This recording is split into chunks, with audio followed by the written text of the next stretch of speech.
Whew. All right, everybody. We are officially in the month of March. Happy Sunday. If you went to service today, hope you had a great service. Hope you heard a great sermon.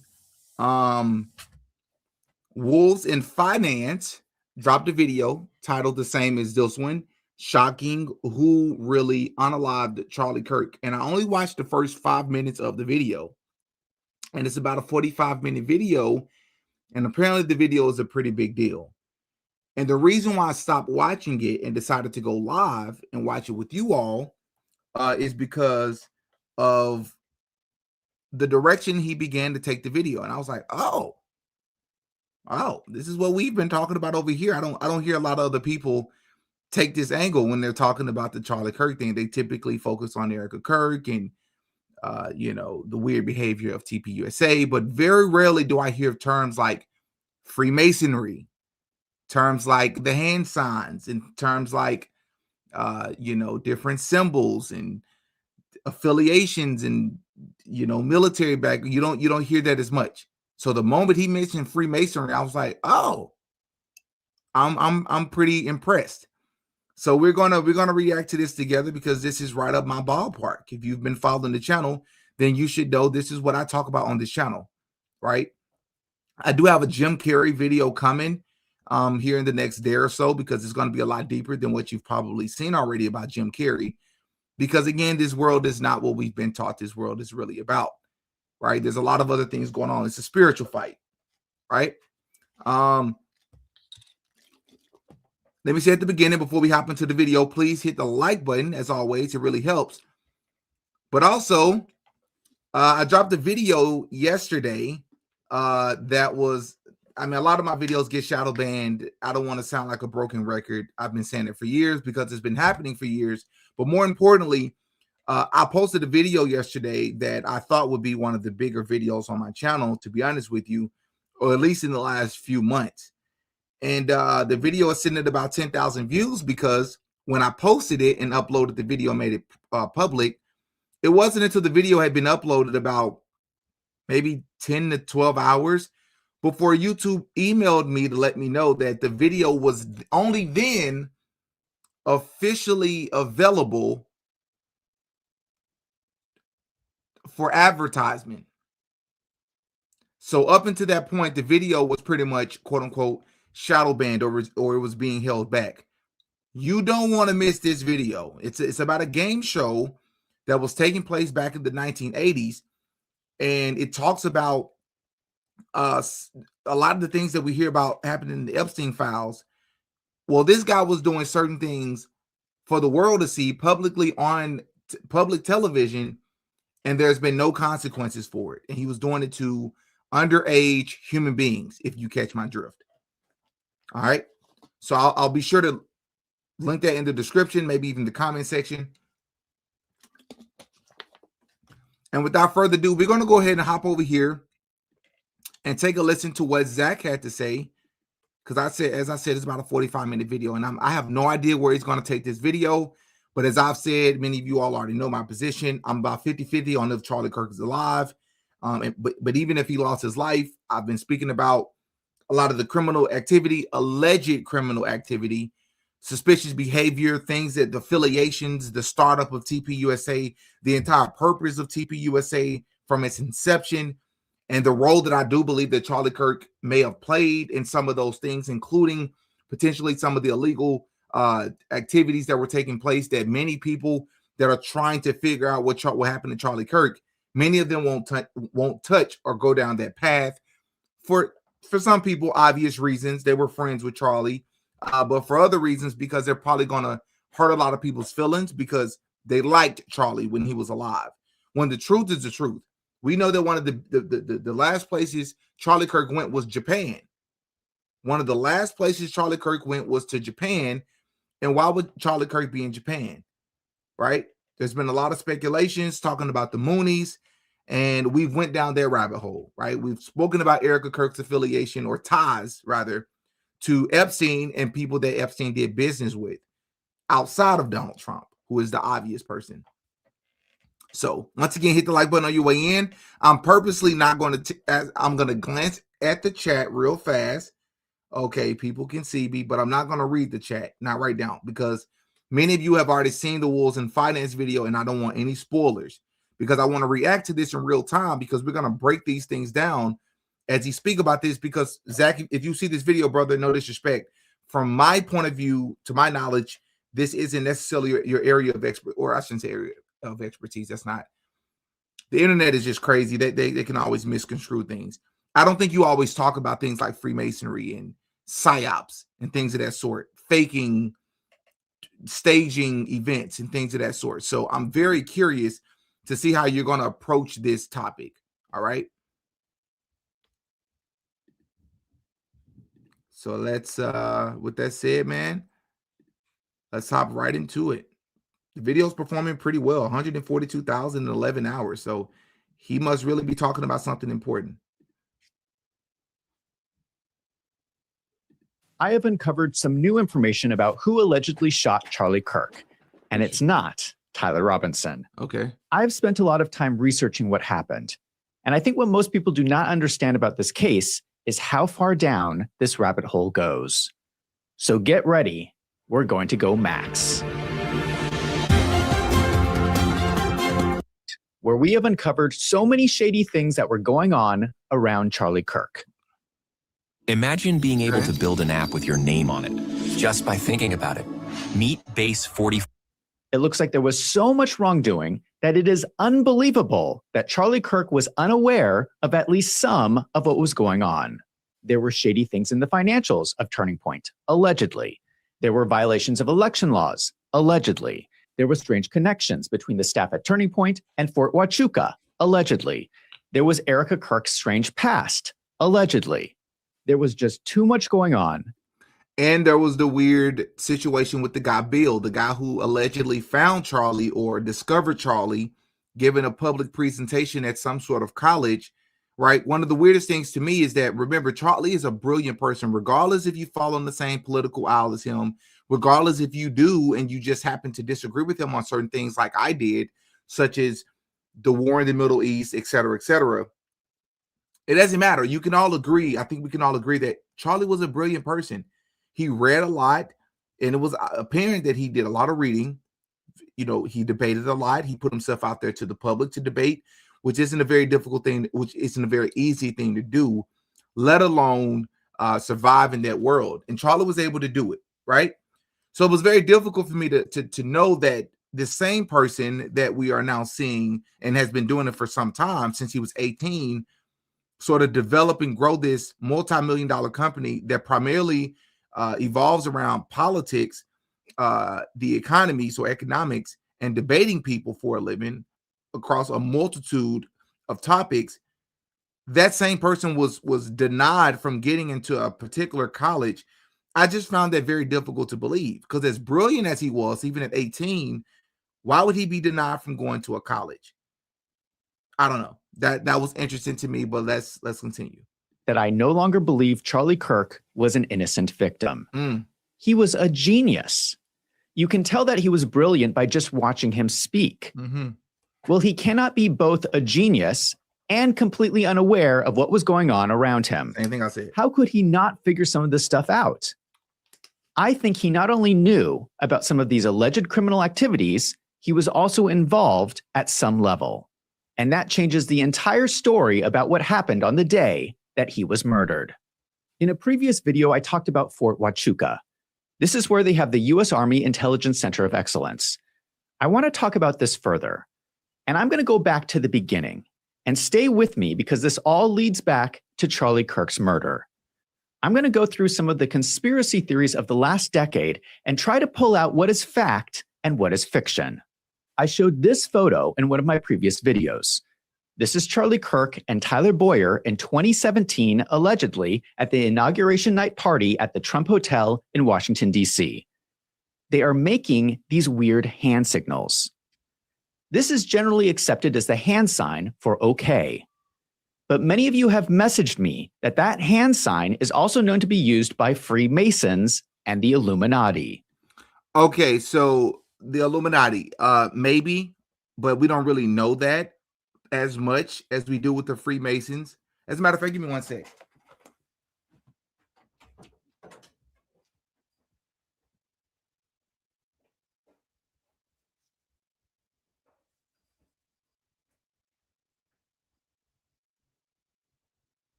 So the Illuminati is a bloodline, right? It's a family bloodline, right? It's powerful. There's an image. Let me see if I can find that image here in just a moment. I want to show you all something. I posted something on Patreon. For the people on Patreon, you already know what I'm about to show. Let me see if I can get to my dashboard, and I will show you all this picture. Let me give me about 20 seconds to pull this up. Okay. Let's pull this up. Okay. All right, we almost there. Give me about 15 seconds and we're going to be ready to go. I'm about to pull this up now. There's a picture I want to show you all so that you can understand like how I see the world. Everything I say in this video is alleged. Nothing is an absolute fact.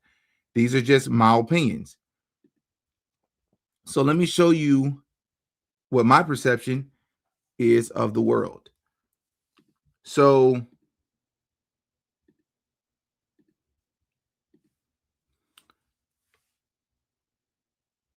boom. So this right here at the very top is Baal, right? We know is an entity that is mentioned in scripture. And this is an entity that many of the Canaanites would sacrifice their babies to. All right. So if you look at the hierarchy here, you see actors, singers, sports stars, media at the very bottom. You got world leaders that answer to them. And then the world leaders answers to Zionists, the Vatican, and the Freemasons. And then above them, you got the Rockefellers, the royal family, and the Rothschild. Now, that is the sort of the echelon, if you will, where you get to speaking about maybe the Illuminati family. Freemasons falls below that, just so you can have some sort of visual imagery of, again, everything I say is alleged, of what I believe, how I depict these things to actually work. All right. So those, I know that they're used interchangeably, especially for people who don't follow this enough, but the Illuminati and Freemasonry are two separate things, even though they work one and the same, depending on what we're talking about. It symbolizes the all-seeing eye. I started looking into this. It's actually very strange. There are a lot of bizarre photos out there of celebrities and important people posing for photographs and flashing this hand sign. Zach, I am so proud of you, bro. Wow. I would not have expected this from his channel. And here's the thing. Back to that, I just want to go back really fast to the one he showed of Charlie Kirk. Why would Charlie Kirk be using this hand sign? Both of them are doing it, as they were the black and white, which is duality, which is really big in, once again, Freemasonry, right? I was asking this question, 2 days after everything happened with Charlie. Was he a Freemason, right? So I'm already feeling the beginning of this video. Very strange. There are a lot of bizarre photos out there of celebrities and important people posing for photographs and flashing this hand sign. Now, I don't know about you, but I have never in my life posed for a photo while flashing this hand sign. Am I the only person who thinks this is strange? What is going on with all of these people taking these photos? Are they being told to do this by the Illuminati? We don't know, but I think it's kind of strange. Now, recently, I was playing a video game with my friends, and this happened. But yeah, I've just started just drinking mostly water. I don't know.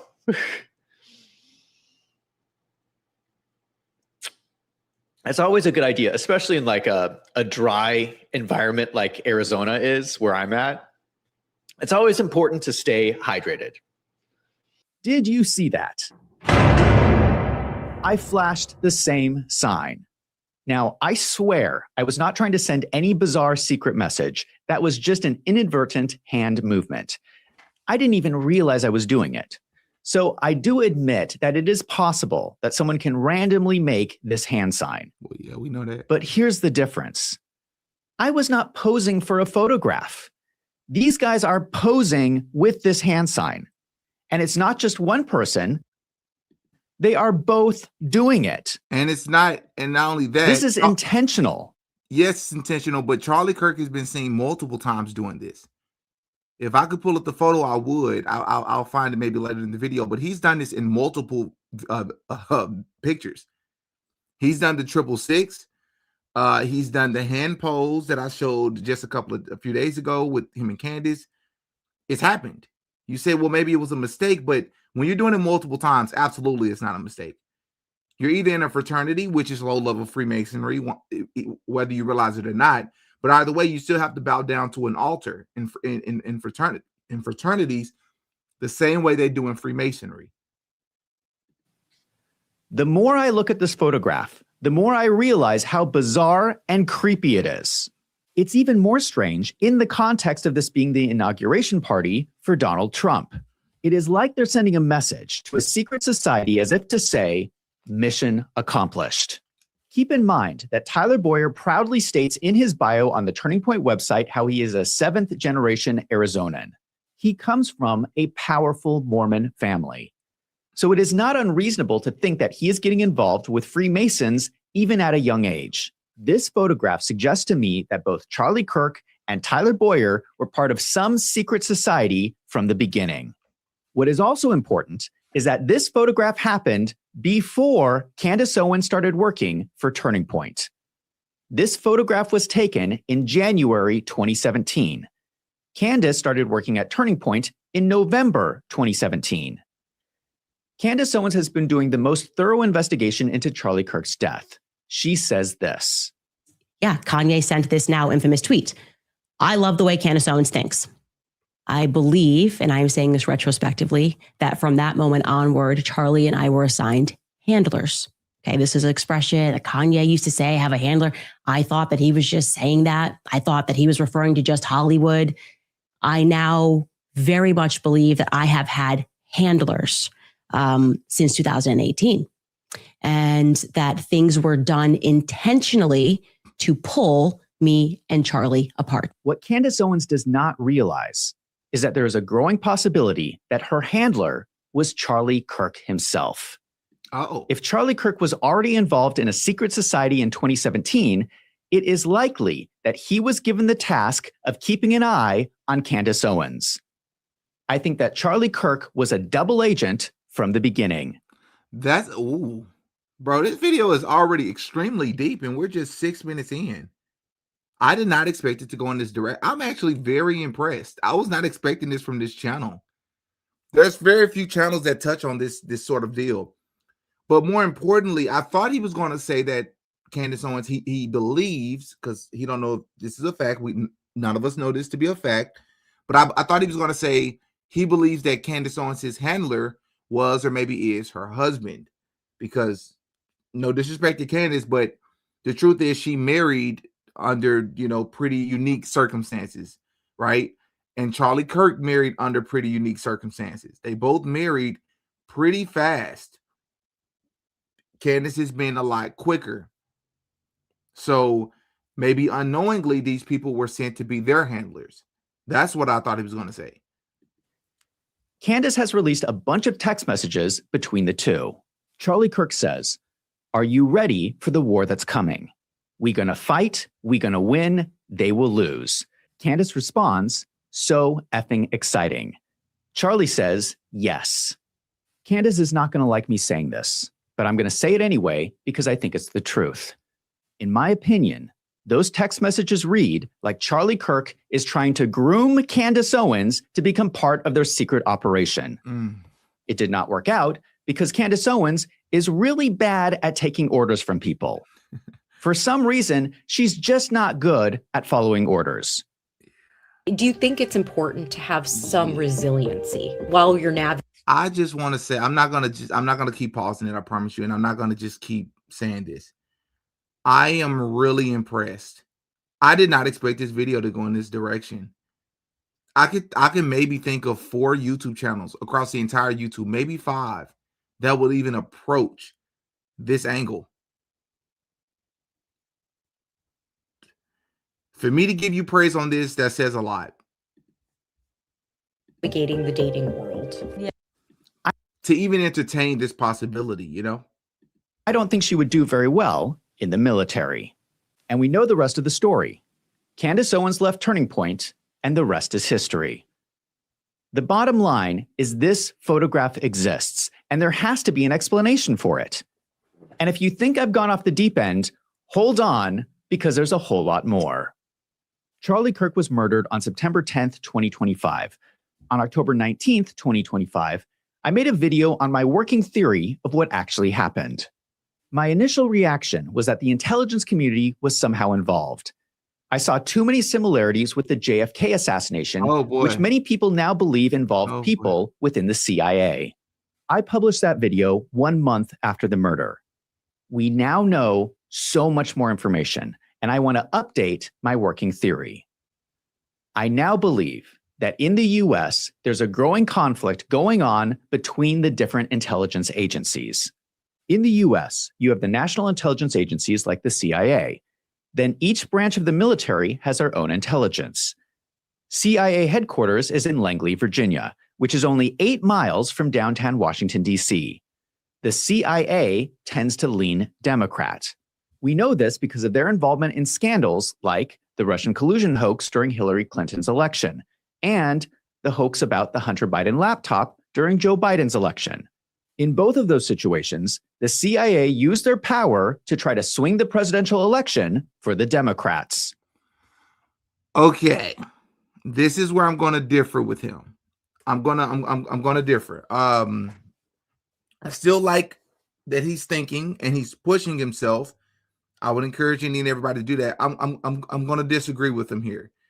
I don't believe that any of these organizations have political affiliations. That is, that they're reserved for one party or the other.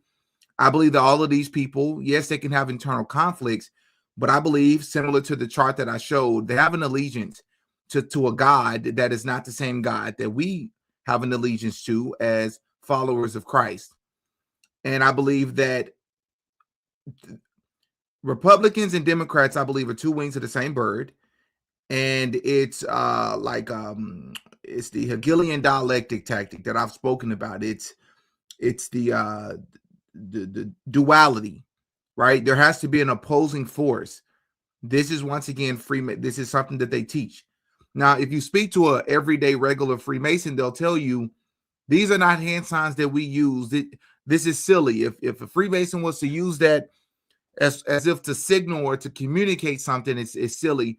Well, there's a couple of reasons why they'll tell you that. Just like fraternities and sororities, there are certain things that they'll never tell you that they took an oath, right? That they swore to never reveal.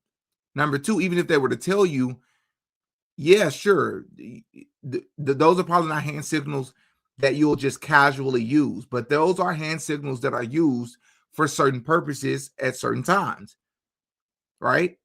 And we know this in 2026. It's not even a secret anymore, right? But when you're talking about, because I just remembered that Zach is a Zionist, or I don't know if he considers himself a Zionist. I know he typically takes up for Philadelphia or that one Middle Eastern country that most Americans tend to not care for, including myself. Zach tends to fall on the other side. And what Zach should understand is that the deeper you go with this, the more you're going to understand the role that the people that run that country, their ties to Freemasonry as well, buddy. So let's make sure that that's not getting lost in this. But maybe he touches on that later in the video. Maybe I got ahead of myself. The military is different. They are spread out on bases throughout the country, and they tend to lean Republican. Now imagine this scenario. Military intelligence is sitting there watching the CIA commit crimes during the Russian collusion hoax. We now understand that Obama directed the CIA to produce the 2017 ICA using the unreliable Steele dossier to claim Russia helped Trump win. Military intelligence is watching this and thinking, if the CIA is breaking the law to try to get their candidate to win, we're going to do the same thing. If you think this is not possible, do you know who convinced Donald Trump to run for president when he announced the first time in 2015? It was someone from the military. We know this because Trump said it himself in a speech. 2015, I sat with Joe at a dinner, and believe it or not, I was getting a big award from the Marines. And Joe was presenting the awards, and I had no even thought of running for president. And I said to my wife and family, look at that guy. He's a great looking guy, isn't he? He's like central casting. He's like right out of Hollywood. But he made the great presentation that night. And I got to talk to him because I sat with him and Ellen and his son, Patrick. And I was asking Joe lots of questions about the military. He said, you really enjoy this, don't you? I said, well, I just love our country. It's very important to me. I love our country. I said, I don't know. What do you think? Should I give it a shot? This was before it was public. He was one of the first people I asked. I said, what do you think?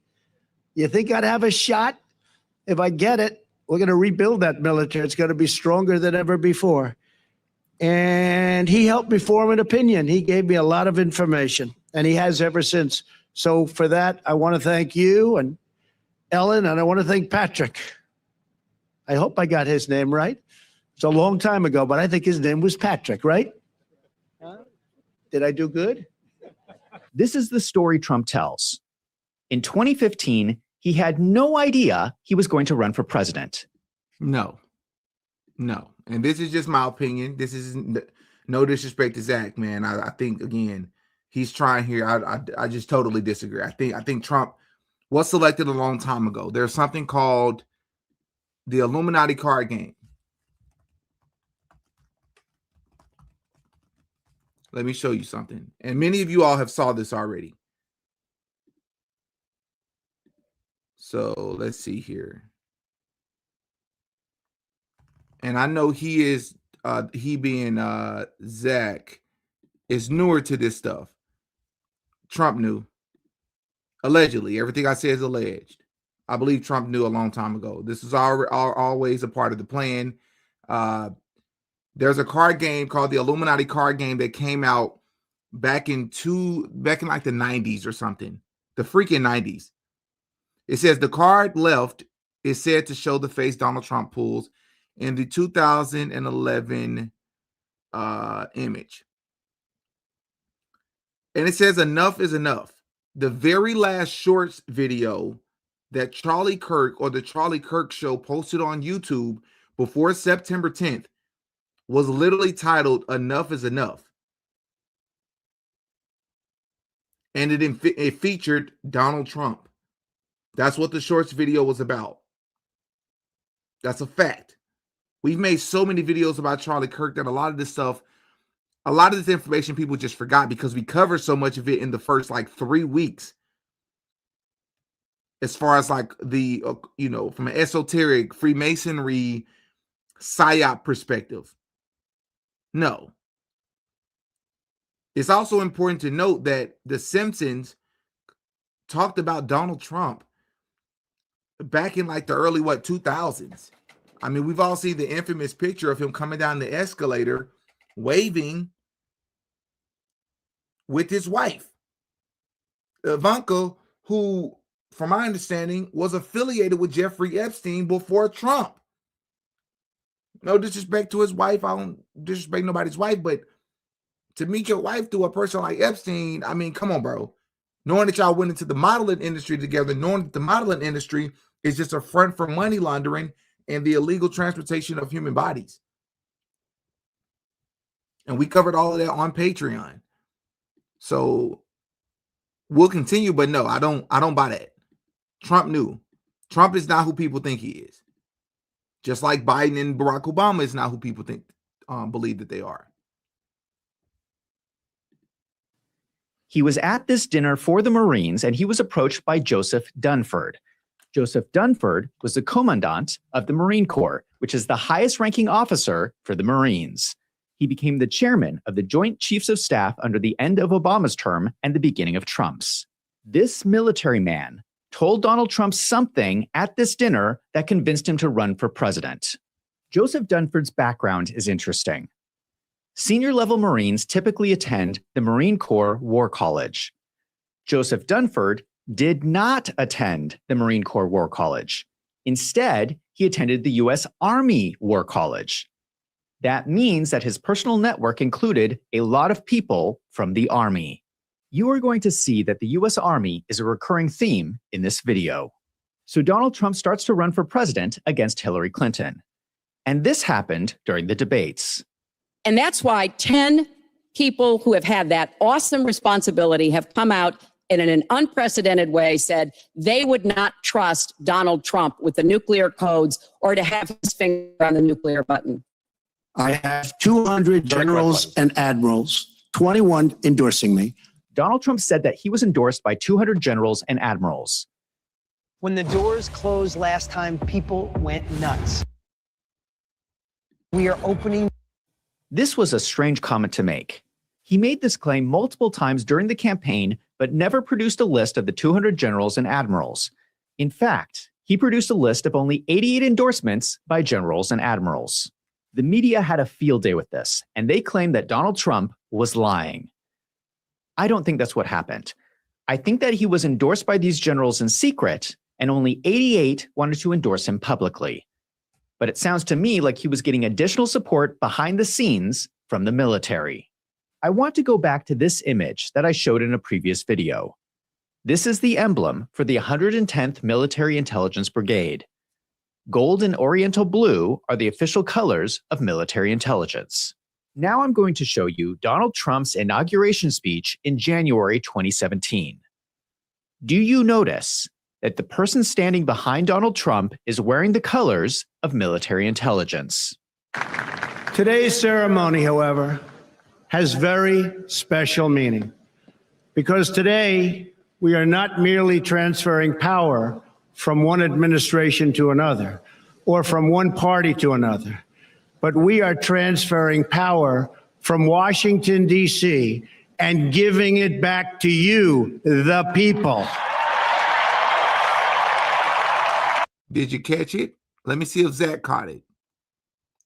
Did you all catch what Trump just did there? And he does it quite a bit. And it's not the only thing that he does quite a bit.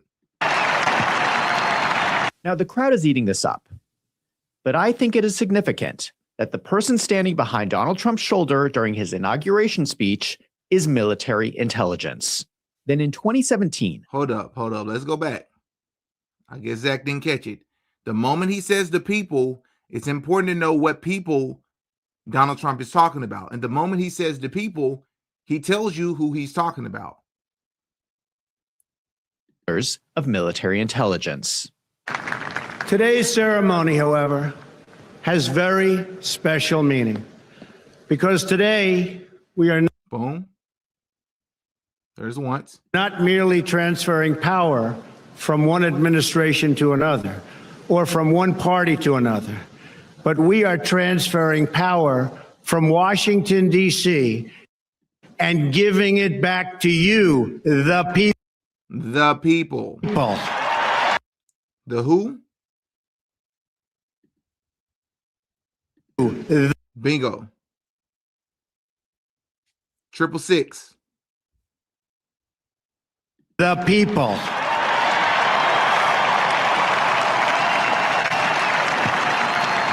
Now, the crowd is eating this up. But I think it is significant that the person standing behind Donald Trump's shoulder during his inauguration speech is military intelligence. Then in 2017, the DoD spends $2.4 million to lease space in Trump Tower. Now, I know that the president needs extra security, but this seems a little extreme, given that Trump barely spent any time at Trump Tower during his presidency. Someone who is key to understanding what is going on is the comedian Roseanne Barr. Greetings, Earthlings and humans and... I'm pretty sure Roseanne is a Zionist. But she also talks about some things in the industry as well. She's seen her fair share. But I've also exposed Roseanne on this YouTube channel as well. We spent some time talking about Roseanne. Roseanne is in that same club. Others and any members of the animal kingdom who like to tune in because they love my voice. They understand that finally a voice of intelligence has pierced this realm of bullshit. Welcome to the Roseanne Barr podcast. Now, she is known for saying some controversial things. A lot of people laugh her off because she is a comedian. I think we should have all taken Roseanne a little bit more seriously. She has a podcast where she interviewed Derek Johnson. Derek Johnson is a pretty extreme conspiracy theorist. His theory is that Donald Trump was a military plant. He believes that Joe Biden was executed and replaced with a body double, and that Donald Trump has been the president this whole time. That sounds pretty wild. But in hindsight, they say some pretty interesting things in this interview. They don't realize, they think military is a part of the government. It's not. It's a separate entity.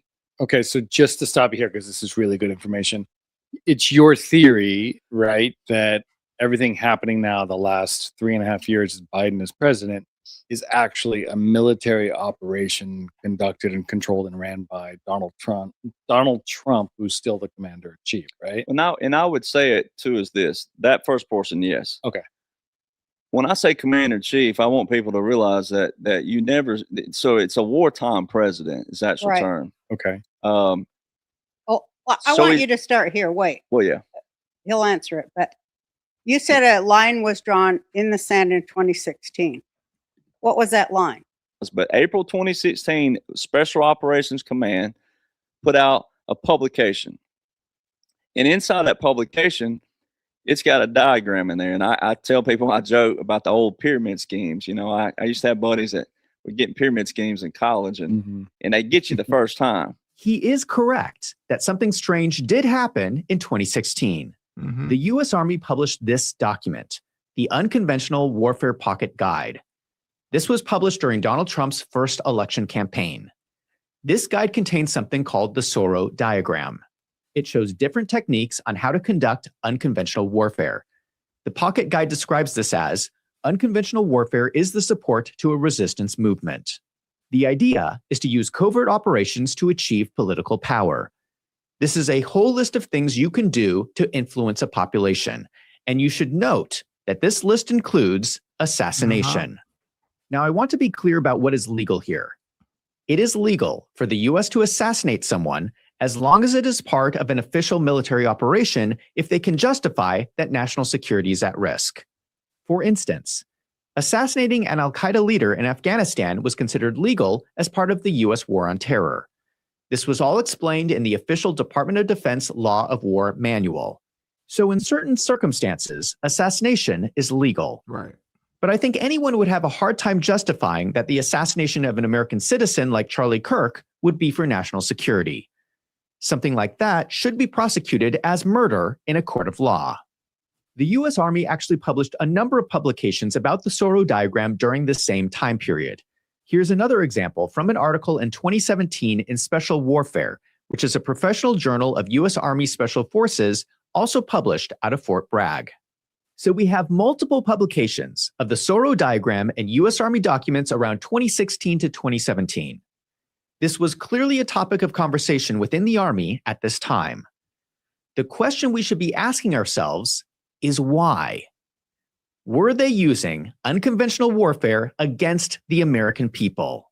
President Trump's the face of the operation. Beautifully because of this. He was an outsider. And then he also had a military background, as he went to a military academy.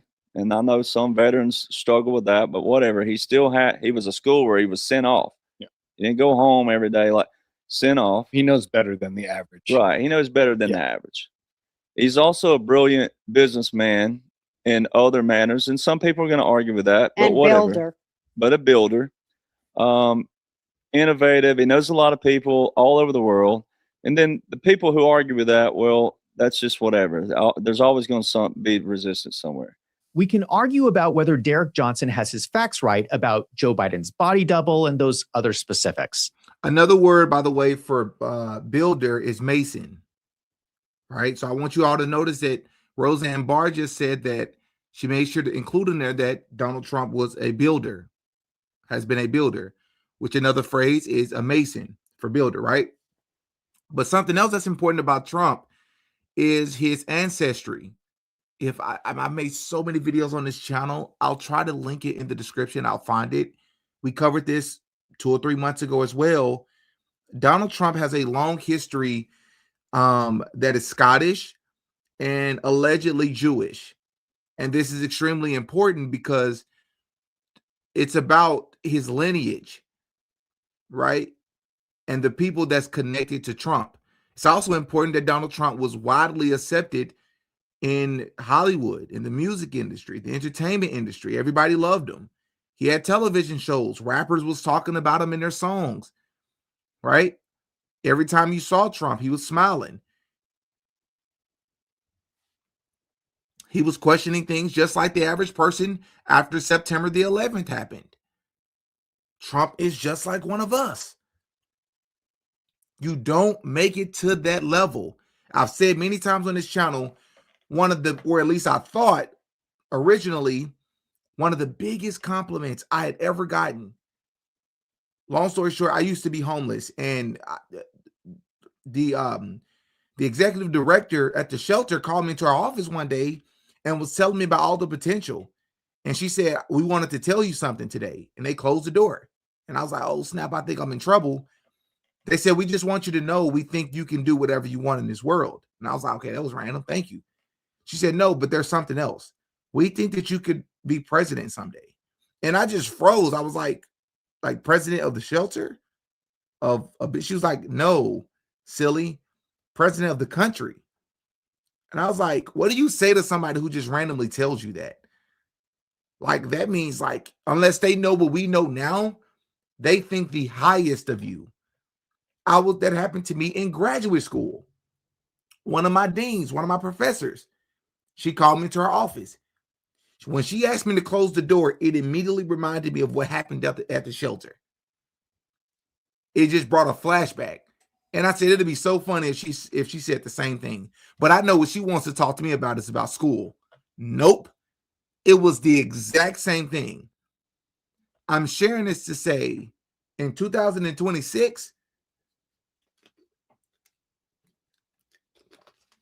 not to any fault of theirs, because I know they meant well. That is not a compliment. Because to make it to that point is not about skill. It's like what Brian the auditor and myself have been talking about. To make it to the top isn't about being the smartest or the most hardworking, right? The most deserving. It's subjective what you mean deserving means. It's about being the most controllable. The person that has done the most dirt. So they have something over you. They're blackmailing you. You have an agenda. You have the ability to fool the masses. You have to be willing to fool the masses. That's not in me.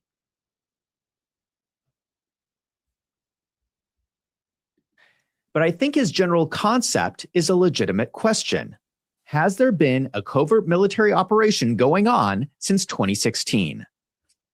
What if you could clean your retainer at the touch of a button? Years ago, our team of engineers... That is a big question. Were people in the military trying to influence the US election to benefit Donald Trump? And was Turning Point and Charlie Kirk a part of this military operation all the way back in 2016, even before Candace Owens started working for Turning Point?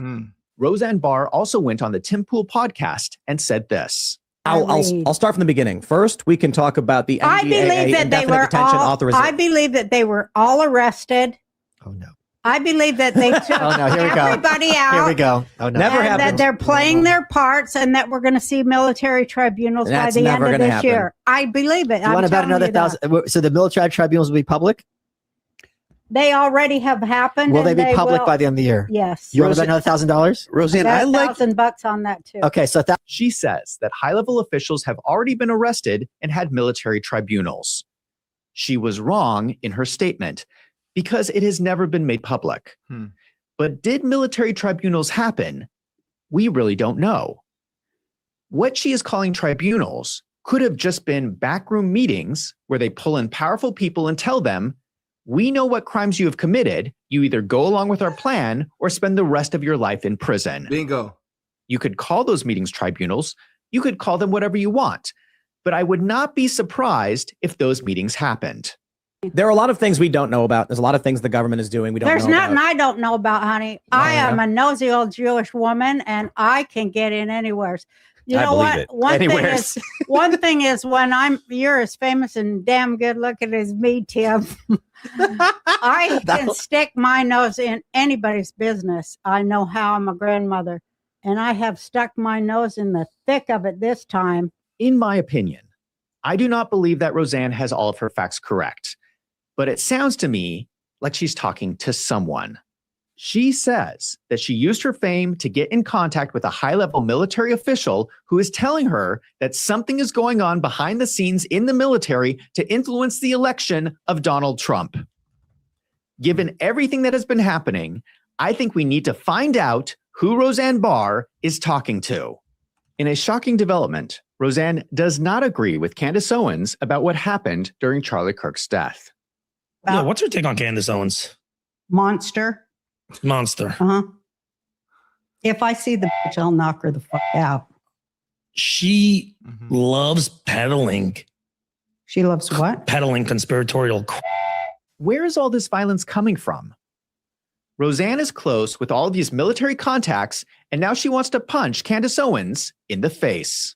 That's because Roseanne Barr is a Zionist, and whenever the state of that one foreign country is criticized, Roseanne Barr resorts to the default, just like the left, calls everything sexist, racist, transphobic, even when you're not being any of those things.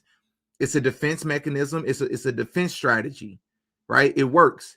It's one of the oldest plays in the book. Roseanne Barr does the same thing, but she's more so quote unquote right-leaning, right? So you'll have a Roseanne Barr calling Candace Owens and a quote unquote anti-Semite. How dare you criticize this the Israeli government? You're not allowed to do that. You're a bigot, huh? You're sounding just like the people on the left. She didn't say that she don't like Jewish people. Roseanne Barr is one of those. And not to forget, Roseanne Barr had her own TV show. You don't get to that level. You just don't. You can't survive, let alone get there, unless you're playing the game. You have to play the game. Roseanne Barr played the game. You might think all of this is crazy, but I hope that you realize that there are people out there who talk openly about the military overthrowing the U.S. government. When I was in D.C. a few months ago, meeting with the Justice Department, I went out and did some live streams. People saw these, millions of views, at the monument everywhere.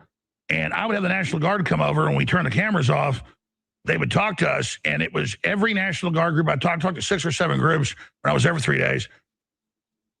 Men and women, old and young, Hispanic, black, white, all of them said, we're listeners. We've already been told by our commanders that the Democrats are planning an uprising and a civil war. We know this, we're just being soft deployed ahead of what's coming. That is the enlisted lowest level. So the Democrats better know your dog ain't hunting. I mean, the military gets it, at least at the enlisted level. That is Alex Jones. Alex Jones loves conspiracy theories. Now, there it is, the gay bomb. Look it up for yourself. I mean, this is what do you think tap water is? It's a gay bomb, baby. And I'm not saying people didn't naturally have homosexual feelings. I'm not even getting into it, quite frankly. I mean, give me a break. You think I'm like, shocked by it, so I'm up here bashing it because I don't like gay people? I don't like them putting chemicals in the water that turn the friggin' frogs gay. Do you understand that? Serious crap. I'm sick of being social engineered. It's not funny. There has never been a conspiracy theory that Alex Jones does not like until the Charlie Kirk murder.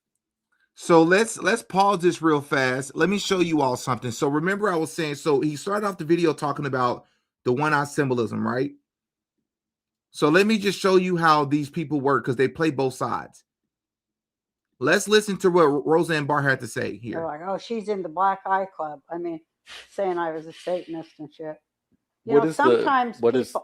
Well, I don't know. It's some kind of ritual they do, and they all got a black eye. Oh, but sometimes people, you're saying something. Sometimes you just fall down and hit your eye. Yeah. You can't go. That's what I was saying, that they just go way too far with it.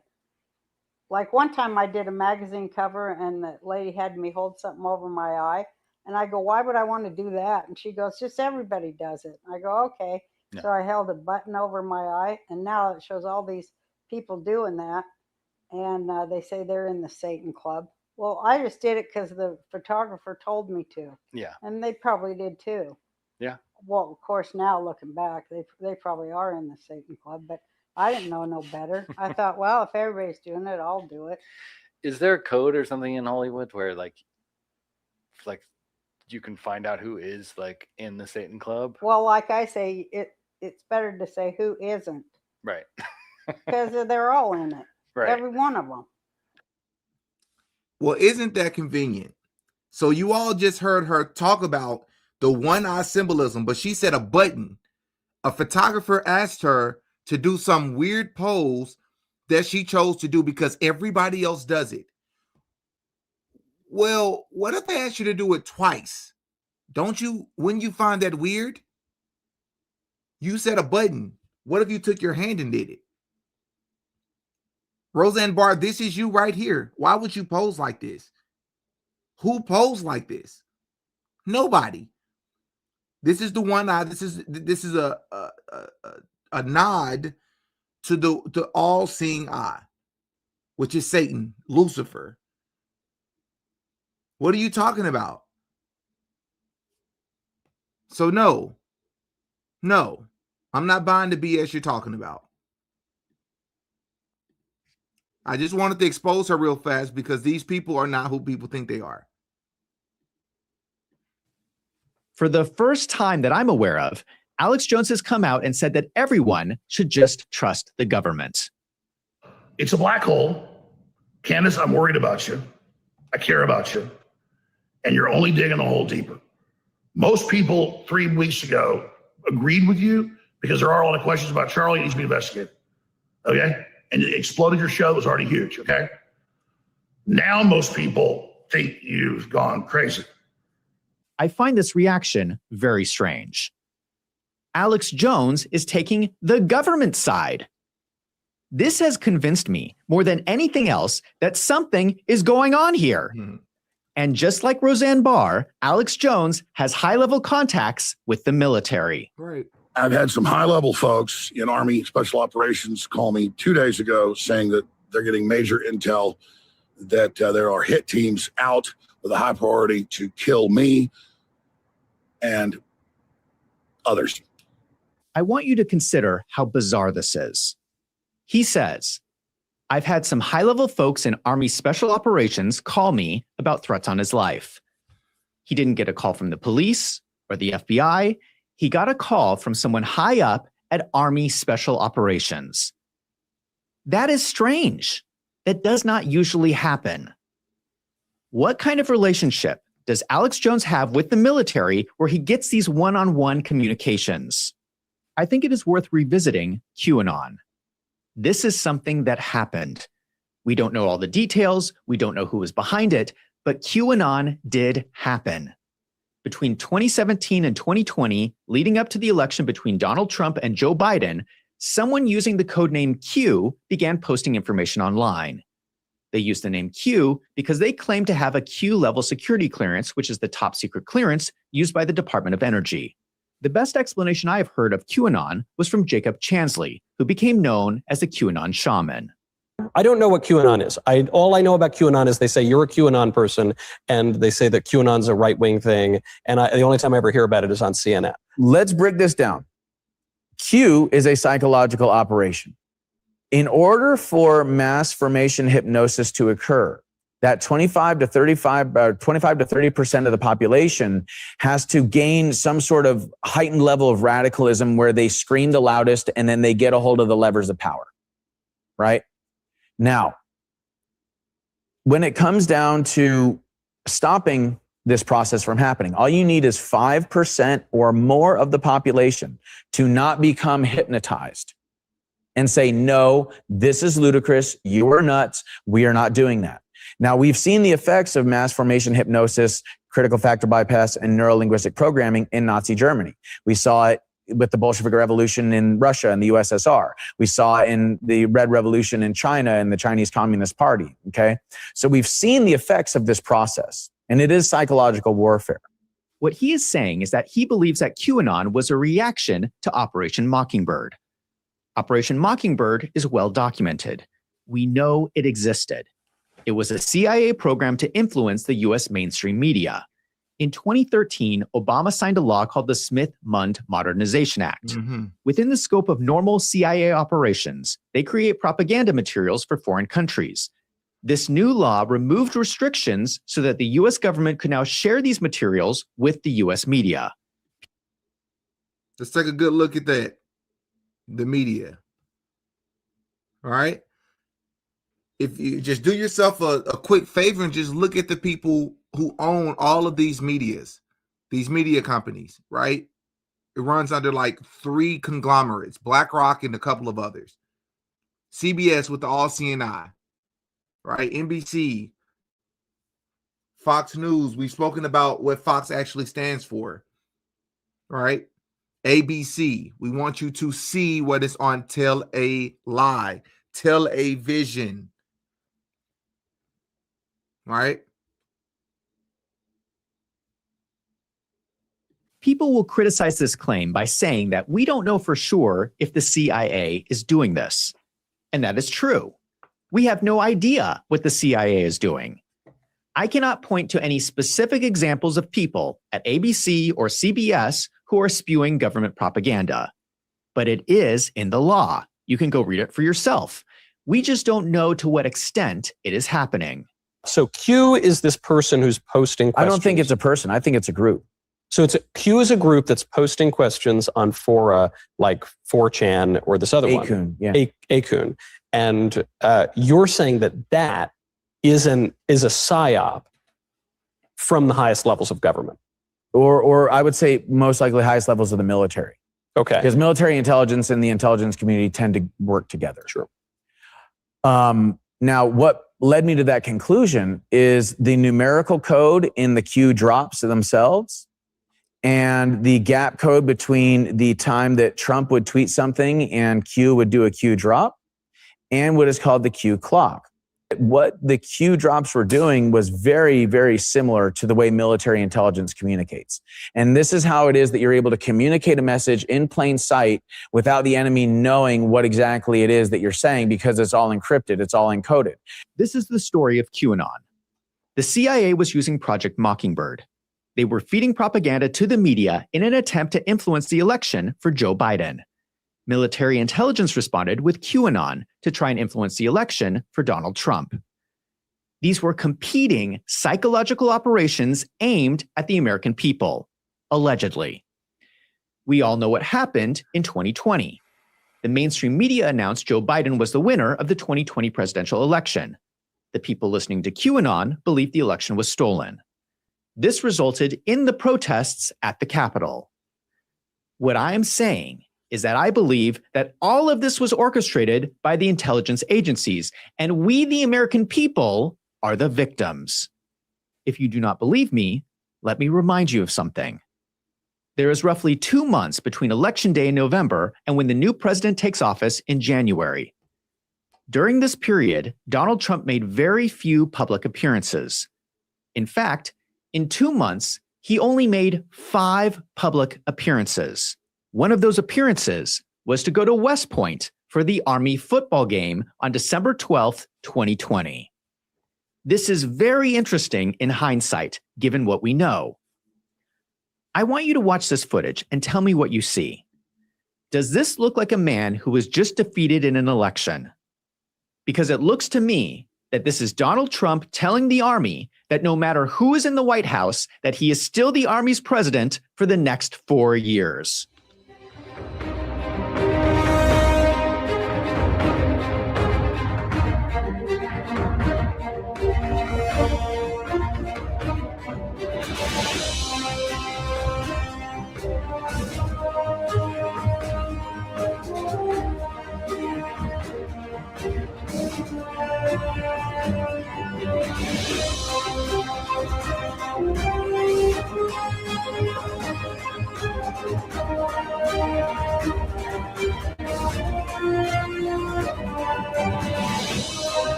What do you think?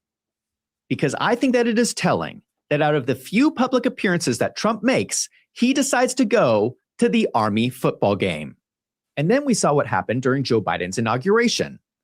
They brought in the National Guard to lock down Washington, D.C. And as Joe Biden's motorcade was driving through the city, large numbers of the military were turning their backs to the president's car.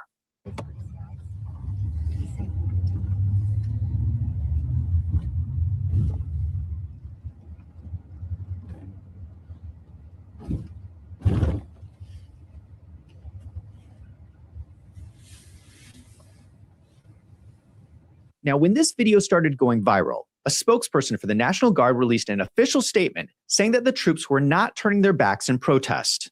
These National Guardsmen were on duty with a mission to protect the president against potential threats. Some are facing out to ensure the safety of all. What do you think? Let me know in the comments. If there is anyone who knows about the military, do these soldiers look like they are facing away because they are looking for danger? Yeah, no, I'm not buying it either. That's very odd, and it doesn't take it wouldn't take that many people, to look in one direction, especially when you consider when presidents speak at rallies, it's not nearly as many security and Secret Service members as we see military here, and even they are standing in different directions, and it's probably just maybe 10 or 15 of them. Here I'm looking at hundreds, so yeah, that's very odd. Danger. Now, I know that people are going to criticize me in this video for getting into conspiracies, but I don't think I'm saying anything that is too far-fetched. 1, the military convinced Donald Trump to run for president. 2, there's infighting among intelligence agencies. 3, people within the military wanted to influence the election. 4, Charlie Kirk and Tyler Boyer have a strange photo flashing hand signs. 5, there is evidence Turning Point was violating election laws. 6, there is evidence of financial irregularities at Turning Point. 7, Turning Point has multiple employees with connections to Fort Huachuca. And 8, Fort Huachuca is the U.S. Army Intelligence Center of Excellence. Yeah, but that's just Fort Huachuca. Many people at Turning Point USA have come from families with military background. We've covered Erica Kirk, the obvious one, right? We've covered Andrew Colvett. What's his name? Frank Turek. His son, Frank Turek's son, Mikey McCoy, Rob McCoy. All of these families, not only, and Brian the Auditor, shout out to Brian the Auditor once again, because he's done incredible research. Not only do they have family members and affiliates that are a part of the military, but in some cases, some of the highest ranking positions, some of the highest levels of military that you can obtain, that you could reach. A lot of them come from families, especially the McCoy family, right? Who deemed himself at Charlie's quote unquote memorial as America's president. As America's pastor. So it's not just Fort Huachuca, it runs deeper than that. And then, of course, Erica Kirk is interviewing members of the CIA, former directors of the CIA. This is the definition of a conspiracy. The only question is, how far did this conspiracy go? Did the military actually break the law to try to influence the election for Donald Trump? Now, with all of this in mind, let us revisit what happened on the day that Charlie Kirk was murdered. I'm going to show you 3 things that most people have missed. Number 1, the van. Hold on one sec, everybody.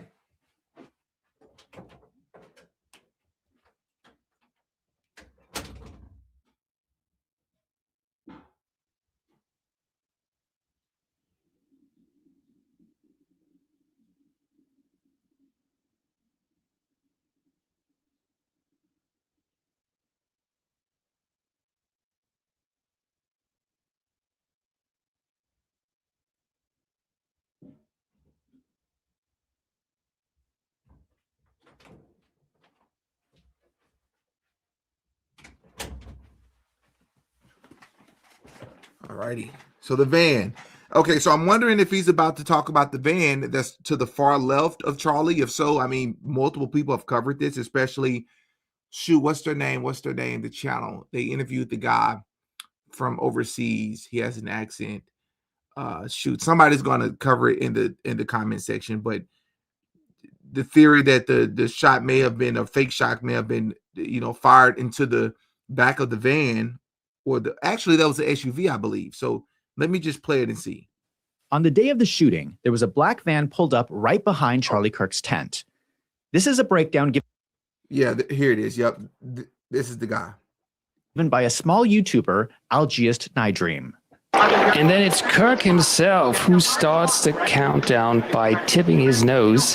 The trunk opens, Turk confirms by tipping his cap in his ear, and the bodyguard also gives his affirmative signal. I'm going to freeze this frame.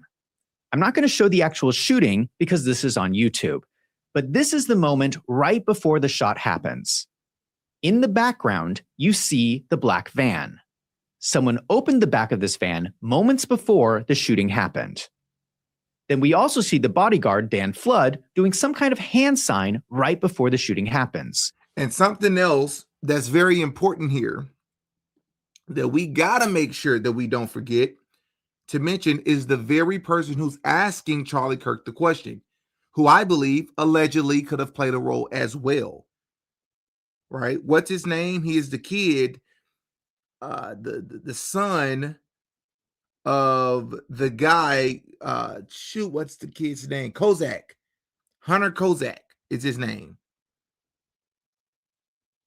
Hunter Kozak was the kid that was asking Charlie Kirk the question.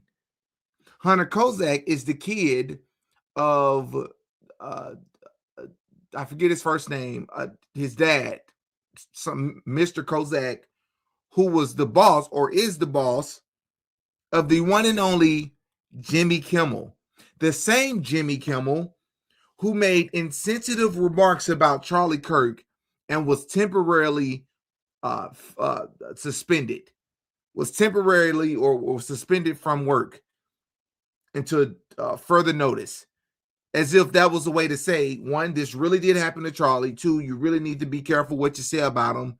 It was almost as if that was a psychological operation. So Jimmy Kimmel's boss is the father of the kid who just so happened to be asking Charlie Kirk the question that just so happened to be about trans powers. And now this story of a lone power named Tyler Robinson who was dating a furry trans guy. Really? Hunter Kozak also happened to be a part of an organization. Shout out to our guy who came on and told us, Unelf America, UNLFUCK America, which is directly tied to the YouTuber, what's his name? Destiny. Look them up. UNLFUCK America.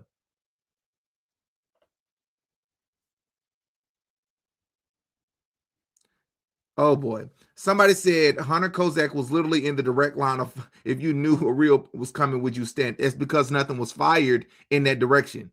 Try again, buddy. I wouldn't be anywhere near CK if I knew a bullet was coming. That's the point. I don't believe Charlie Kirk was actually hit with a 30-06 from that direction. That's the whole point. That's the whole point. Now let us go right after the shooting.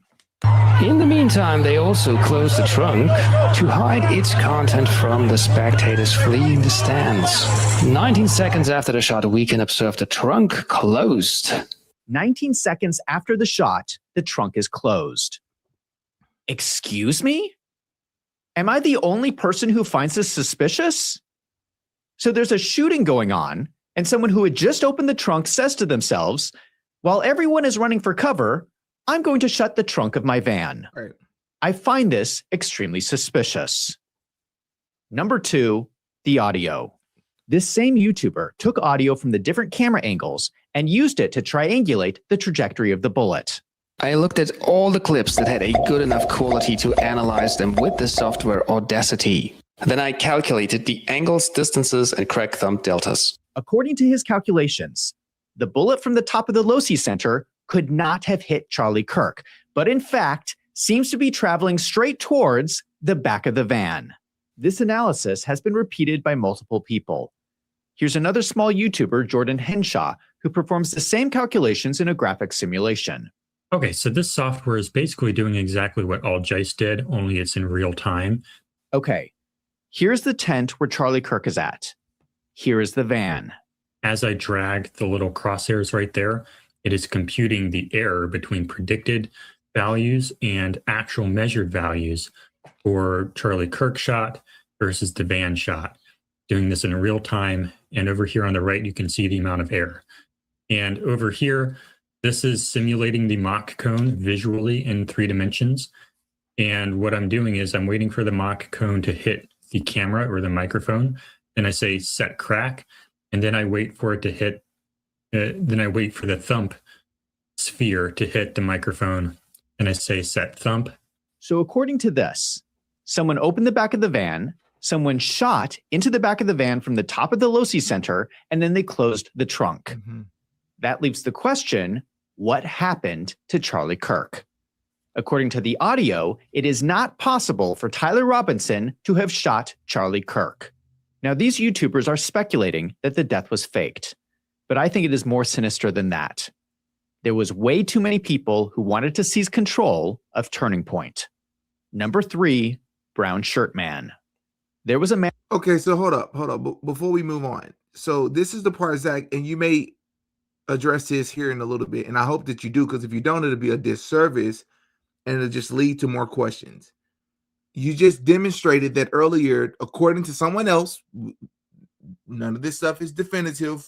I'm not saying that this is what really happened, but some people, according to this video, viewed Charlie Kirk giving the first signal by touching his nose, which would then be followed, I believe his name is Dan Flood, muscle guy in the black shirt, to then give what appears to be a signal with his arm, and then everything took place. Right? Because Charlie Kirk sees that it's Hunter Kozak, the same Hunter Kozak that we saw what appeared to be practicing his reaction well before Charlie Kirk began answering questions. So it wasn't until that same Hunter Kozak walked up, Charlie Kirk touches his nose, which appears to be a signal. He reaches for the microphone, everything happens. You're saying that he participated in that, but it's not possible that it could have been staged? Unless you're going to go with the angle that maybe Charlie was in on it being staged, but they actually decided to take him out in the process. If you're not going to that angle, I don't understand the angle here. And in the crowd, I'm going to call Brown Shirt Man. I want to give credit to all the internet sleuths who have been talking about this.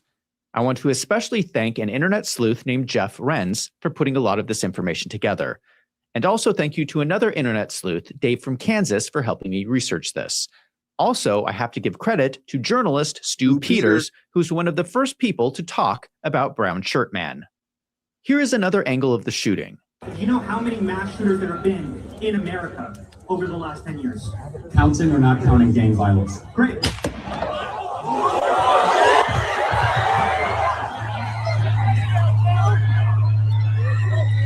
I am blacking out Charlie Kirk. This is the moment of the gunshot. Who is this guy? My understanding is that this is someone named Rick Cutler. Yeah. I have not seen this man in video of other Charlie Kirk events, so it appears that he is a new member of the security team. But if he is in security, why would he be stationed behind the barriers? Am I the only person who thinks this is suspicious? He's wearing a brown shirt. I would say he's 30 to 40 years old. He looks like a military guy. You know, I would say he's much older than 40. I would give that man 45 at the youngest. At the youngest. You know how people in the military have a certain look? Brown Shirt Man looks like a military guy. I agree. Here's another close-up of the Brown Shirt Man from the event. You can see he has a unique tattoo on his arm. This person right here is Frank Turek, who is a pastor who works with TPUSA Faith. A lot of people have been wondering why he's holding his cell phone this way. Frank Turek claims he was on FaceTime. This does not look like a FaceTime call to me. This looks like he is recording video footage. These are 3 angles, just so you can understand where Frank Turek is. Frank Turek is pointing his cell phone camera directly at Brown Shirt Man. So I started looking more closely at Brown Shirt Man. Something that strikes me as odd are these sunglasses. These are massive, bulky sunglasses. I realize that military men tend to like to wear large aviator-style sunglasses. But even for aviator sunglasses, these are pretty bulky. The lenses are big, the frames themselves are really bulky. I bring this up because one thing you would want in a high-profile assassination is a laser sight on your gun to make sure you do not miss the target. One thing that militaries use is infrared lasers. These are lasers that are invisible to the human eye, but can be seen when viewed through IR glasses. Now, normally, IR glasses are massive goggles. But this is something that we know DARPA has been working on. DARPA is the top secret research and development group for the US military. They've been working on something called the Envision program. These would be normal-looking sunglasses that can see IR lasers even in full sunlight. Here's what it would look like. You can see the laser sight here. So someone could aim their laser sight at Charlie Kirk's neck, and no one would be able to see the laser except for the person wearing the special sunglasses. I think these sunglasses look very suspicious, and someone should inspect them. If we continue to watch Brown Shirt Man, I also find the way that he is standing very strange. Who stands this way? If you were at the front row of an event, would you stand like this? It looks like he's bracing himself with one hand on the barrier and then using his arm to steady his other hand. If we zoom into a close-up of his hand, his fingers are spread slightly apart, and it looks like something is poking through his fingers. The thing poking through his fingers is aimed in a direct line to the bullet hole in Charlie Kirk's neck. Does anyone find this suspicious? Something that assassins are known to use is called a palm pistol. Here's the thing. It's a compelling argument, and Zach, incredible job, man. Like I see how you connecting this, and you're gonna tie it back to the military. But here's my thing. There's been so many videos though that's so if the argument is that he was allegedly hit with a palm gun from the front angle, it's not explaining so many things, bro. Like the way Charlie went down. Where's the I don't know. I'm just so confused. I'm so confused. I'm so confused. Let me listen first before I go on a tangent. Maybe he addresses it. This is a small circular item you can hold in the palm of your hand. You would let the barrel of the gun poke out through your fingers, just like what we see with Brown Shirt Man. And you fire the gun by twitching your hand because your palm activates the trigger. I have to say that people have other theories as well. Some people suspect that the twitch of this man's hand is not pulling a trigger mechanism, but instead detonating an explosive device in Charlie Kirk's lapel microphone. But with either theory, people are starting to notice that the movements of Brown Shirt Man look suspicious.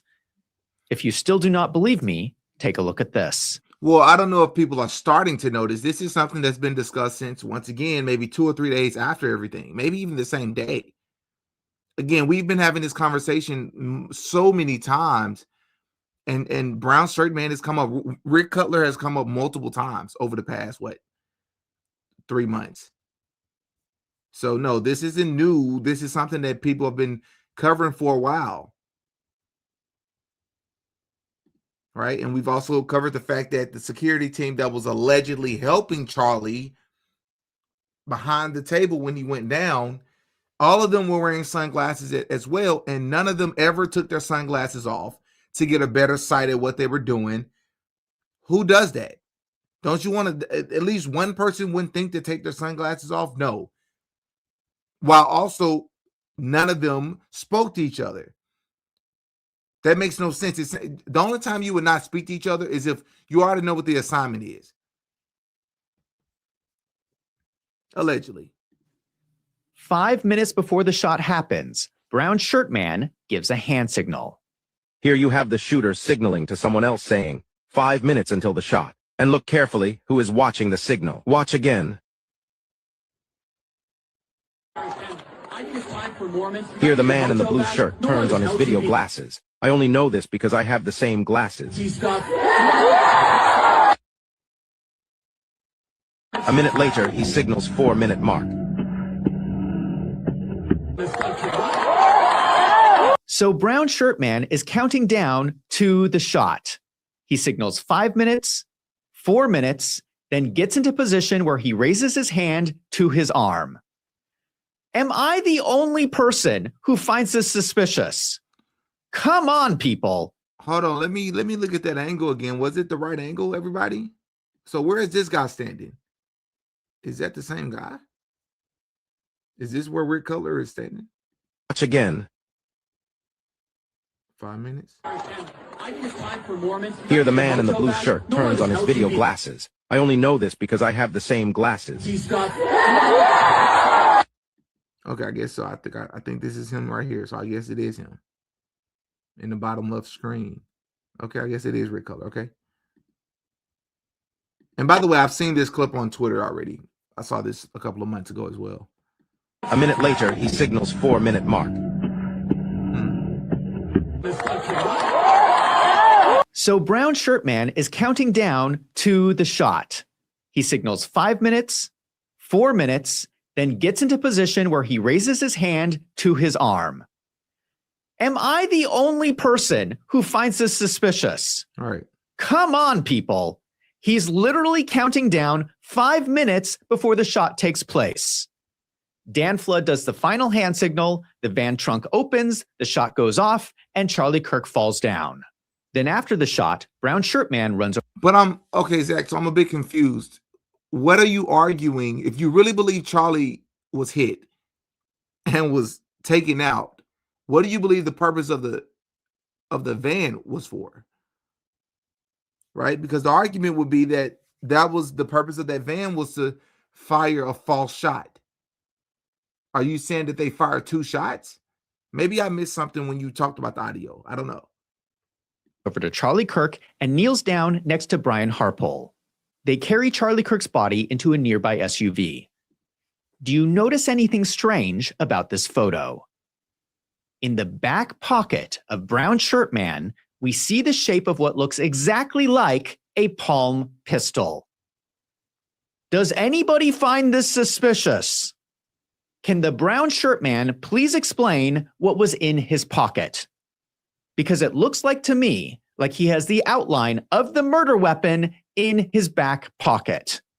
Now, to be clear, I cannot say for sure that Brown Shirt Man murdered Charlie Kirk. This is all circumstantial evidence. I'm trying to figure this out from the limited video footage we have because the police is not investigating this. There are other people with credible theories about what happened that day. For instance, another investigator, Baron Coleman, does not believe the palm gun theory, and he thinks some form of electrocution was used. We do not have all the details, and I am still open to other explanations about what happened. But my opinion, even if we don't have all the facts figured out, this looks like a full-scale military operation. We need a full investigation. We need congressional hearings. One of the questions everyone keeps asking is why Kash Patel, the head of the FBI, is not investigating any of these leads. Why isn't he looking into Brown Shirt Man? Why isn't he investigating Turning Point? Why isn't he looking into Fort Huachuca? I believe he's ignoring all of these leads because if he starts looking into any of them, it will reveal that this is part of an ongoing military operation to interfere with US elections and benefit Donald Trump. That is why we are not getting justice. This looks like it has been going on all the way back to that photo in 2017 with Charlie Kirk and Tyler Boyer. Republicans like this idea of QAnon because it made them feel like the military was going to help them win the election. But the idea was that once Trump took power, he was going to dismantle big government and give the power back to the people. That is not what happened. It looks like he wants even more power. This escalated from 0 to 100 miles per hour really quick. That proves the point that kind of hurts the argument that you're making, though, because why would Trump get into office and do the opposite of what he campaigned on? It's the same as all the other politicians because they lie to get there. They give you some false conception or misconception about who they are, what they represent, what they're going to do. And then they get in there and they do what they've always planned to do, or what their handlers or their sponsors or their funders always wanted. Right? And we often talk about Marian Edelson, who gave him $250 million. But what about the funders that we don't know about? The backers, right? And now we're having assassinations. I don't care if you're Republican or Democrat. I do not want the intelligence agencies to interfere with our elections. Good luck. I don't want the CIA involved. I don't want military intelligence involved. Elections should be decided by the people. That's not happening, buddy. Let me go back. He just said something that reminded me of something, though. Interfere with U.S. elections and benefit Donald Trump. That is why we are not getting justice. This looks like it has been going on all the way back to that photo in 2017 with Charlie Kirk and Tyler Boyer. But here's the question, though. So think about what you're saying here. So your argument is that Charlie Kirk, you have reason to believe that Charlie Kirk was in or a part of some sort of organization, fraternity, Freemasonry, whatever. And this is a sincere question to Zach if he sees this video. What's the purpose of pointing this out if you believe that Charlie Kirk was actually taken out? When the purpose of mentioning this is to say that Charlie Kirk may have been in on it. When the purpose of this would be to say, isn't it possible that Charlie Kirk, especially when you saw the part where he touches his nose and then Dan Flood touches his arm or whatever,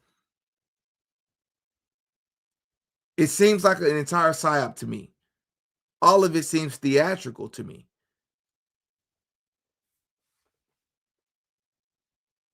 All right. The character Charlie Kirk may have been, unalived. I don't know about the person.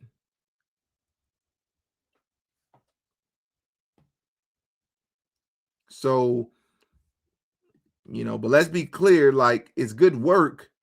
It's 100% good work on his part. I don't want you to believe that I'm not stating that. But if you believe that he could have been a part of this, look at what's on that same level. Freemasons, Vatican, Zionist. Charlie Kirk was a Zionist.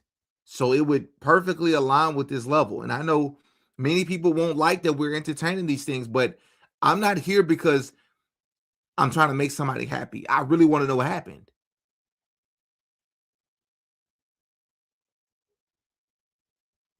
And when Charlie Kirk started to shift, he had to get ahead of the curve, allegedly. Again, I'm 50-50. I'm not 100% on either side. I'm 50-50 on what could have happened.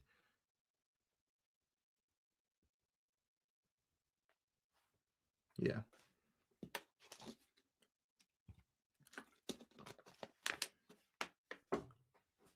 And now, Erica Kirk is in his position. And she's also a Zionist. Which means who falls under her? It will be actors, singers, sports stars, media. Erica Kirk has been doing nonstop interviews with the media. Erica Kirk has featured who? Nicki Minaj. Because actors, singers, and sports, you can't see it here. Let me move this banner. Maybe it'll help a little bit. Those at the very bottom are us. Goyim. Right? The everyday people with the television right there, or a tele-lie. A tell-a-vision. Tell-lie vision. With all of us looking at the TV. That features actors, singers, sports stars, and media. Right? So, yeah. Heck yeah. So yeah, man. I appreciate the research, but I think a little bit more than that should have been spoken about is Zionism and its role in it. Turning against being a Zionist and turning out of, or shifting from that position.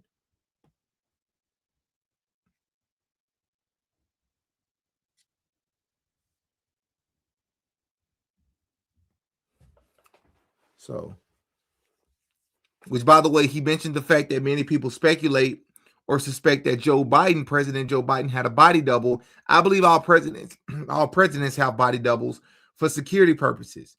If you don't think at the highest level, that's not something that they've actually, at the very least, even looked into, entertained, you're crazy. You know? Which is going to be a perfect transition for me to talk about the Jim Carrey situation here in the next couple of days. But I want to remind everybody, you should go and check this video out. You should really go and check this video out. Let me see. Pull it up.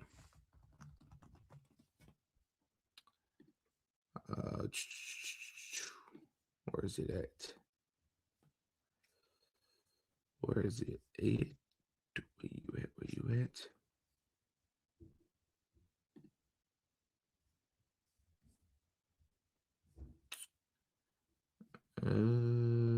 Boom. Yeah. It's called The Epstein Game Show Host Was Worse Than You Think. Let me pull it up.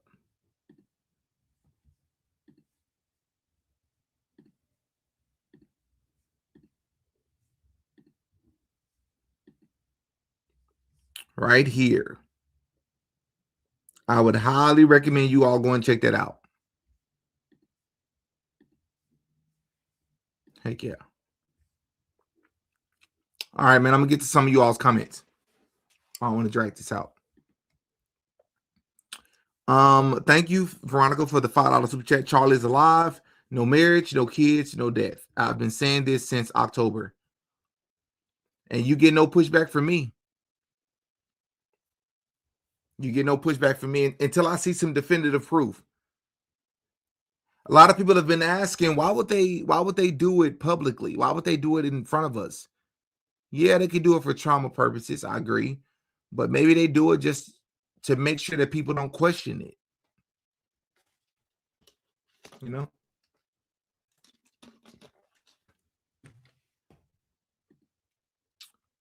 All right, let's see here.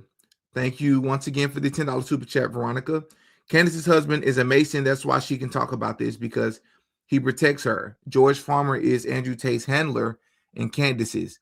Bill Montgomery was Charlie's handler. Then it was Erica, in my opinion. Once again, you get no pushback from me on that being a possibility, especially on that last part, especially with Bill Montgomery. Yep. It just seems that way. It truly seems that way, in my opinion. You know? It's easy for people to not want to not believe this or to have cognitive dissonance because they like these people, but you just don't know, man. Because something that people got to think about is, you know, I'm praying for everybody's safety, including Candace's, but for Candace to openly talk about these things, which we're all tuned in, we want to learn about what happened and deduce, you know, on our own what we believe. But the fact that so many people have come to Candace's house and interview with her, it's not a secret where she lives. The Daily Wire knows where Candace lives. And they hadn't tried anything. I'm sure she probably has security, but I would just say if I'm a parent and I have children, I would be a lot less likely to talk about these things if people know where I live and they can come and get me, especially with my children here. You just don't know. I wouldn't underestimate these people. Shout out to Holy Fire Luna. Thank you for the $10 super chat. Isn't Erica Swedish Morpha a Freemason? Oh, I don't know. Was he? I think He's even been knighted and is high up in it. She also wears the necklace and has a tattoo. She does have the, are you talking about the marking on her hand? So it's not hard to believe Charlie was a part of it. Yeah. The first part about her Morfar being a Freemason, I'm not sure. I don't know if I caught that part in Candace's episode, but it's the higher up in military you are, the more likely you're a Freemason. And even if you're not a Freemason, which most likely you will be, it won't matter anyways because you'll still be beholden to the same expectations. Allegedly. Thank you for the $2 super chat. Kathy O'Brien said Erica Kirk is MK Ultra. MK'd. I believe that. I believe that's very possible. Candace does that same hand sign every episode. She does. And I've often wondered, Candace has to know if she's speaking about Freemasonry that there are certain hand signs that people associate with it. So I just wonder if she's ever thought to be more cognizant about doing it so openly.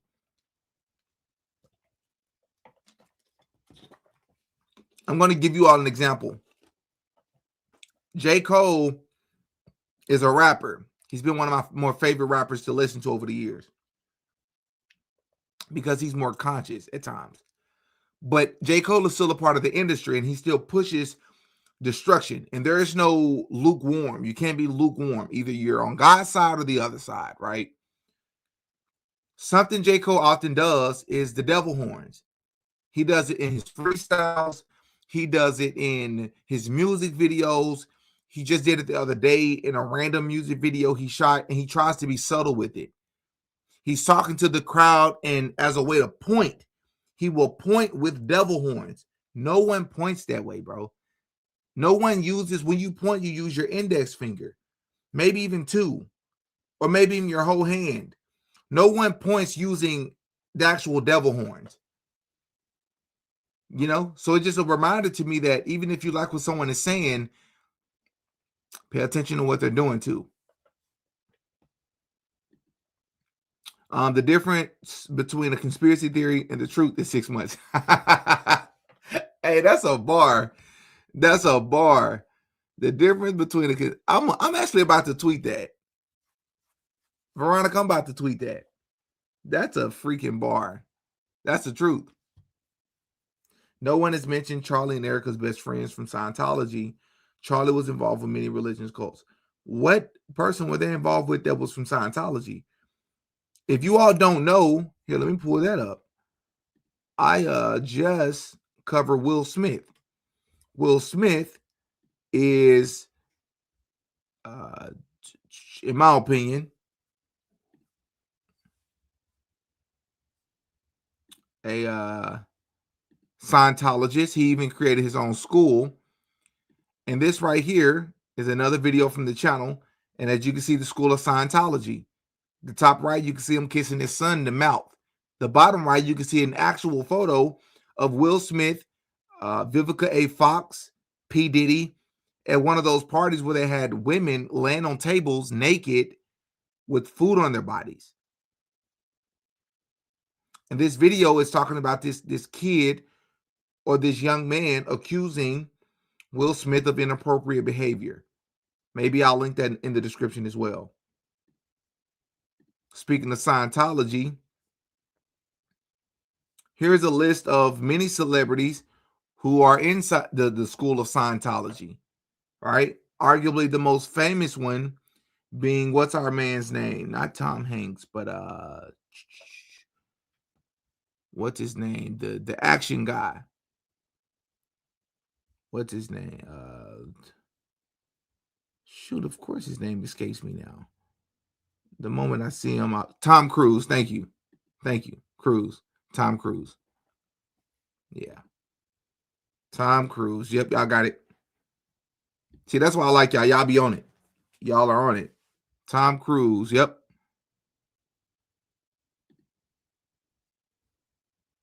Yeah, man. It's a lot of them. A lot of them. I think, thank you, Lisa, for the $5 super chat. I think Charlie Kirk and then went to fake it, but they unalived him with Mike and only the ones in van with Charlie Kirk knew the truth. The rest think he's alive and in hiding, but he is alive. Yep. That is what I said is the only other theory I'm willing to entertain. That he is alive, that he was a part of the faking it for maybe personal reasons, whatever, but they actually took him out. Or maybe he got taken out and he wasn't a part of it, but I'm open to that being true as well, but I just got to see enough compelling evidence to believe that, you know? Very good theory, though. Funny how Zach shows up after Brian the Auditor and Candace used Zach's video instead of Brian's.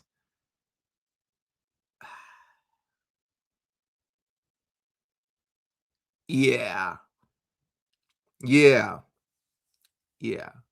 Brian the Auditor and I have actually spoken about this. I think we've publicly spoken about it too, but I've noticed that, you know, and maybe it's a blessing in disguise though. You know, not too much attention on Brian the Auditor. We know that he was it's not about who was first. I get that. But the point that I'm making is if you care about truth and a person comes out and does a Doge audit, an incredibly well done Doge audit on TPUSA, which is what everybody said they wanted, but then you don't cover it until another person drops their video on it, then you cover it. And it's the only video you use. It's odd to me. That's all I'm saying. It's odd. That's odd to me. And that wasn't the only thing, because his video was like 2.5 hours. There was so much stuff. He covered the Charlie Kirk insurance policy. There was maybe a whole 15-minute segment where he talked about that alone. You know? But I'll consider that to be a psyop as well. Very good point, Veronica. I agree. You need to look at Tim Mellon and Tony Lyons Skyhorse.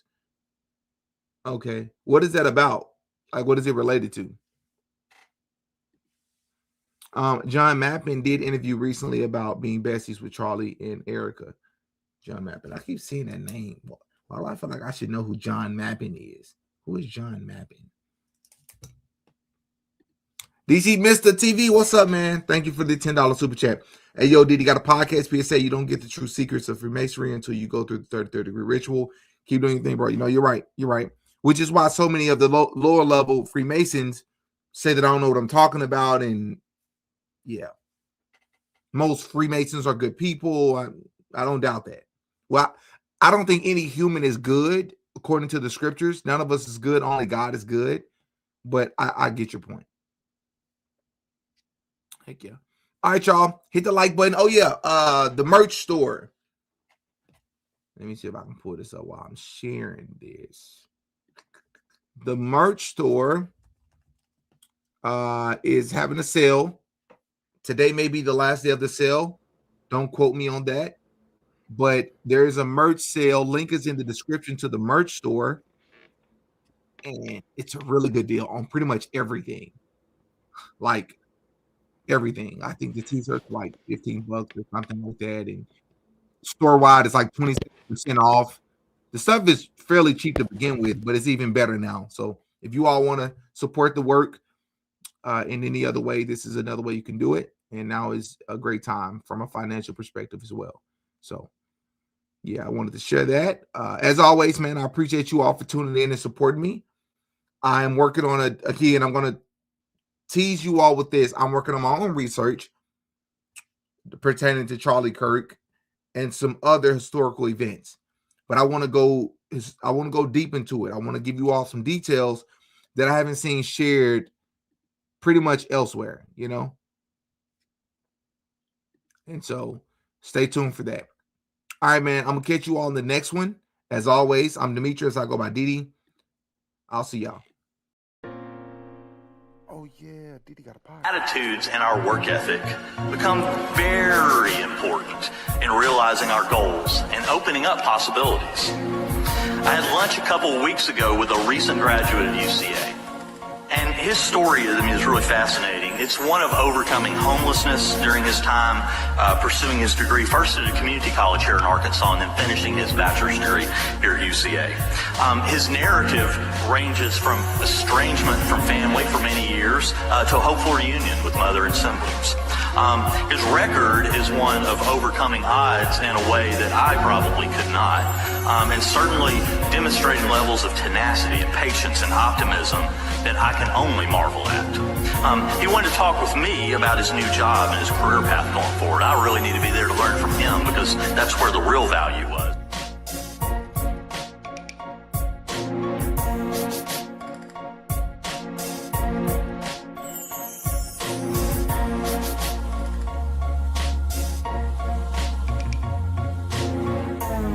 Everything I say in this video is alleged. Allegedly.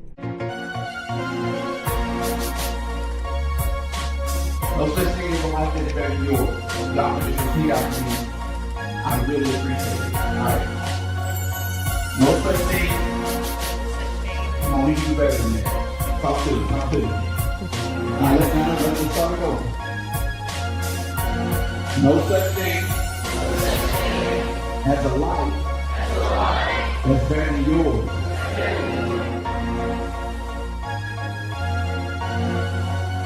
You're worse than the rich white people who are, or the rich white Jews that own these record labels, because they don't even understand these populations. You have a lot closer relationship to these people, and you're leading them to hellfire. You are leading them in the wrong direction in the name of getting rich and famous. How dare you?